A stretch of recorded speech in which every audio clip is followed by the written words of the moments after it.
Preciso te falar também sobre o São Paulo, que agora corre o risco de ver Caleri fechar com o Leão do México, tudo sobre Copa do Mundo. Preciso te atualizar sobre o São Paulo e a especulação de que Lucas Sasson, aquele mesmo que saiu pela porta dos fundos, pode ser recontratado e muito mais. Fala aí pessoal, sou Jorge Nicola, bem-vindos a mais um vídeo do canal, sempre bom ter vocês por aqui. Sem perder tempo, pedir para deixar like, se inscrever no canal e ativar as notificações. Agora sim, bora começar o vídeo com aquele tradicional giro de notícias para contar que Santos e São Paulo encerraram as negociações em relação à Arboleda.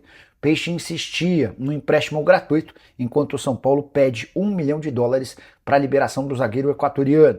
Bora contar sobre uma das histórias mais divertidas dessa Copa do Mundo. Você sabe que Cabo Verde fez história quando da sua estreia em Copa do Mundo ficar no 0 a 0 com a Espanha, certo? Pois bem, o goleiro de Cabo Verde, chamado ou apelidado de Vozinha, começou o Mundial com 57 mil seguidores e graças a uma campanha na Cazé TV que fez a transmissão do 0 a 0 com a Espanha ao vivo para todo o Brasil, foram alcançados mais de 6 milhões e meio de seguidores para o goleiro, que deu uma entrevista depois da partida e ao tomar conhecimento dessa campanha, desse mutirão, ficou absolutamente emocionado.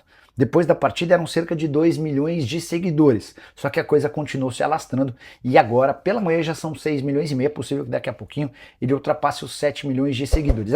Só para contextualizar, Casimiro Miguel, dono da Cazé TV, tem 3 milhões e meio de seguidores, ou seja, o Vozinha decolou e despachou até o Casimiro quando o assunto é concorrência nas redes sociais. E Neymar volta a jogar quando pela seleção brasileira? A presença dele na partida de sexta-feira contra o Haiti na Filadélfia está praticamente descartada. Embora ninguém na seleção tenha tratado isso de forma oficial, dá para fazer essa previsão, porque o atleta passou novamente por exames nessa segunda-feira na panturrilha direita, não houve divulgação de laudo nem de resultado, mas o fato de não ter trabalhado com bola nos faz imaginar que ele não vai ter capacidade física para voltar antes do tempo. A grande preocupação hoje do Ancelotti e da sua comissão técnica é acelerar o processo de recuperação de uma lesão chata e perder o Neymar para o resto do Mundial. Diante desse cenário, com a improvável presença dele diante do Haiti, tudo indica que o atacante e camisa 10 da seleção brasileira seja resguardado para o jogo da próxima quarta-feira contra a Escócia em Miami. Resta saber se vai haver tempo hábil para que o Neymar possa se entrosar com os companheiros, enquanto o Carlo Ancelotti começa a sofrer as primeiras críticas e cornetadas. Muita gente não gostou da forma como o Brasil atuou no empate 1 a 1 contra Marrocos. Bora falar sobre preços na Copa do Mundo e dá para dizer que até os americanos, com enorme capacidade financeira, muito melhor do que a nossa, até porque a moeda deles vale 5 vezes a nossa, estão assustados com os preços praticados, especialmente nos jogos dos Estados Unidos. Bora começar com valores de ingresso. É praticamente impossível encontrar um ingresso para um jogo do Brasil por menos de $1.000. A gente está falando de mais de R$5 mil. Se você tiver a pretensão de estar na final da Copa do Mundo no dia 19 de julho, prepare seu bolso. É quase impossível encontrar um ingresso agora a menos de R$50 mil. Se você acha que acabam por aí os problemas, está completamente enganado. Um cachorro quente dentro do estádio custa até R$100. A cerveja está saindo por R$91. Uma água de 1 litro sai por R$55. Estacionamento tem sido alvo de muitas reclamações dos torcedores brasileiros que moram nos Estados Unidos. É que o preço fechado é de $220, a gente está falando de mais de R$1.100. Aí você fala, bom, então vou de transporte público, certo? Pois o Uber de Nova York para New Jersey chegou a custar R$910. Já o metrô, em dias de jogos, saiu pela bagatela de R$410. Prepare o bolso se você ainda tem a ideia de vir para essa Copa do Mundo. E essa história de que Caleri pode deixar o São Paulo ganhou mais um capítulo. Nas últimas horas surgiu a informação de que o Leão do México tem interesse em contratá-lo. A ideia do time mexicano era assinar um pré-contrato a partir de 1º de julho para ter o Caleri de graça em 2027 e esse é o grande risco que o São Paulo vai correr. O tricolor negocia há mais de 6 meses a extensão do vínculo do argentino, que quer 2 anos de contrato, prorrogáveis por um terceiro, desde que ele bata metas. Mas o grande problema hoje nem é a questão do tempo, é que o Caleri quer receber os R$6 milhões que o São Paulo lhe deve. Há pendências também com o representante do atacante argentino.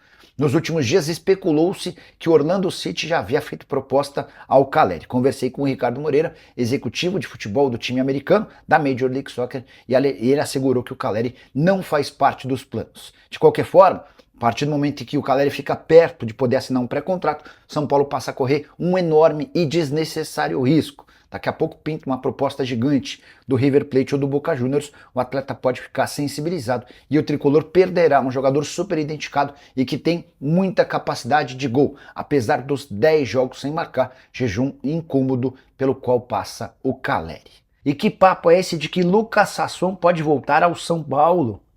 Confesso que tomei um susto quando li, até porque você lembra, o Fasson deixou o São Paulo pela porta dos fundos, só para refrescar sua memória. Fasson é atleta da base do São Paulo, havia deixado excelente impressão. E ainda na base assinou um contrato de 4 temporadas. Acontece que na oportunidade havia uma discussão se os primeiros contratos de atletas da base tinham de ser de 3 anos ou se poderiam ter um período maior. São Paulo optou pelos 4 anos e o Fasson foi à justiça, conseguindo a rescisão do contrato de forma unilateral. Se imaginava que ele fosse jogar em um outro clube brasileiro e o São Paulo já se preparou na justiça para combater essa situação. Para evitar qualquer problema, o Fasson optou por ir jogar num time do Chile chamado La Serena, que ninguém conhecia, e pouco tempo depois acabou pintando no Atlético Paranaense. São Paulo foi à justiça e conseguiu em primeira instância uma vitória num processo em que ele cobra 150 milhões de reais. É natural que o Fasson recorra dessa decisão e vá buscar seus direitos. Mas, em meio a tudo isso, existe a chance de o Fasson voltar para o tricolor, atleta de 25 anos de idade, titular absoluto no Lokomotiv e cujo contrato se encerra agora no dia 30 de junho. Antes de gravar esse vídeo, procurei uma pessoa do departamento de futebol para conferir essa informação que o meu amigo Samir Carvalho trouxe sobre um suposto interesse do São Paulo. Abre aspas para essa fonte, não tem a menor possibilidade de contratarmos ele, fecha aspas. Também já havia contado para vocês que em conversa com um dos representantes do Fasson, ouvi que a prioridade é continuar no futebol russo, até porque o Lokomotiv já paga mais de R$1 milhão por mês de salário e ele sabe que no Brasil não terá chance de alcançar tais cifras. E a cadeira de presidente do São Paulo está vaga. E a sensação é de abandono em meio à Copa do Mundo. Queria contar bastidores do tricolor paulista. Você sabe que a RIMACIS, presidente do São Paulo, se juntou a outros 39 presidentes de clubes de Série A e B e viajou para Nova York com tudo pago pela CBF. Uma cortesia da entidade que cuida do futebol. Todos esses presidentes tiveram a oportunidade de assistir à estreia do Brasil contra Marrocos no MetLife Stadium. Na teoria, o cargo vago do presidente abriria espaço para seu vice. No caso do São Paulo especificamente, cujo presidente interino, quem ficaria ocupando essa condição de presidente interino seria o presidente do Conselho Deliberativo, Outen Aires de Abreu. Mas a RIMACIS e Outen Aires não se falam. O Aires nem foi notificado pelo Macês da viagem. E mais, quero contar um bastidor importante. O RIMACIS contratou um segurança para ficar na porta da sua sala para impedir que o Outen Aires de Abreu, por algum motivo, tentasse entrar e despachar de lá. Mas as situações estranhas no São Paulo não param por aí. O Rafinha, que é uma espécie de gerente de futebol, não está trabalhando a serviço do São Paulo por essas semanas. Ele havia, quando contratado pelo São Paulo, firmado anteriormente um acordo com a Globo para comentar jogos da Copa. E esse acordo está valendo e o Rafinha tem se ocupado com comentários de partidas por Sport TV e Globo. Só para completar, contar que Rui Costa é hoje o único que presta serviço e trabalha 24 horas por dia na busca de um melhor elenco para o segundo semestre. Boa parte desse período, mesmo com todo mundo de férias, e o Rui Costa em São Paulo, despachando e tentando contratar jogadores, uma pequena parte de férias ao lado da família no Rio Grande do Sul.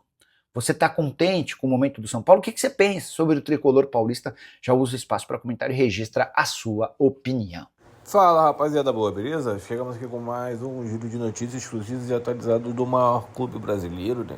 Estamos falando do São Paulo, o maior clube do mundo. Então, muito obrigado a todos vocês que estão chegando por aqui. Não esqueça de sentar o dedo no like, se inscreva no nosso canal, ativa também a das notificações para você receber as principais informações do tricolor paulista, porque nesta terça-feira, dia 16 de junho, foi muito importante. Grupo de informação, muito obrigado a todos por ter ficado até aqui. Um grande abraço, até o próximo vídeo. Foi.